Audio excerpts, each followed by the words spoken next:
Indians welfare forum சமூக நல்லிணக்க இஃப்தார் நிகழ்ச்சி ரியாத்தில் சிறப்பாக நடைபெற்றது.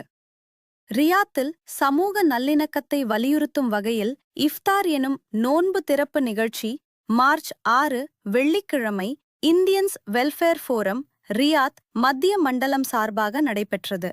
இந்த இஃப்தார் நிகழ்ச்சியில் சுமார் 1000த்திற்கும் மேற்பட்டோர் குடும்பங்களுடன் கலந்து கொண்டனர்.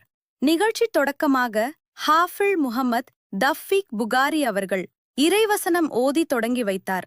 தொடர்ந்து நல்லூர் மசூது ஜின்னா அவர்கள் வரவேற்புரையாற்றினார். அதனைத் தொடர்ந்து மௌலவி முஹம்மது அவர்கள் ரமலான் மாதத்தின் சிறப்புகள் என்ற தலைப்பில் மார்க்க உரையாற்றினார். பின்னர் நல்லூர் ரஹமத்துல்லா அவர்கள் சமூக நல்லிணக்கத்தின் முக்கியத்துவம் குறித்து பேசினார். மனிதர்கள் அனைவரும் ஒரே மனித குடும்பத்தை சேர்ந்தவர்கள் என்பதையும் சமூக ஒற்றுமையை மேம்படுத்துவது இவ்வகை நிகழ்ச்சிகளின் நோக்கம் என்பதையும் அவர் வலியுறுத்தினார். மேலும் தாயகத்திலும் அயல் நாடுகளிலும் நடைபெறும் சமூக சேவைகள் பற்றியும் அவர் குறிப்பிட்டார். நிகழ்ச்சியில் சிறப்பு விருந்தினராக கலந்து கொண்ட இந்திய தூதரகத்தின் துணை அதிகாரி திரு சபீர் அவர்கள் சமூக அமைப்புகள் செய்து வரும் பணிகளை பாராட்டி அவை மேலும் சிறப்பாக நடைபெற வாழ்த்துக்கள் தெரிவித்தார்.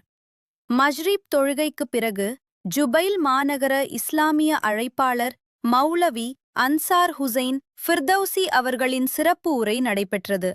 ரமலான் மாதத்தில் நபிகள் நாயகம் ஸல்லல்லாஹு அவர்கள் காட்டிய வழிமுறைகளின்படி நோன்பு கடைபிடிக்க வேண்டிய அவசியத்தை குர்ஆன் மற்றும் ஹதீஸ் அடிப்படையில் அவர் எடுத்துரைத்தார். நிகழ்ச்சியின் நிறைவில் ஆர்.எஸ். மங்களம் சைபுல்லா அவர்கள் நன்றியுரையாற்ற பின்னர் கலந்து கொண்டவர்களுக்கு இரவு உணவு வழங்கப்பட்டது.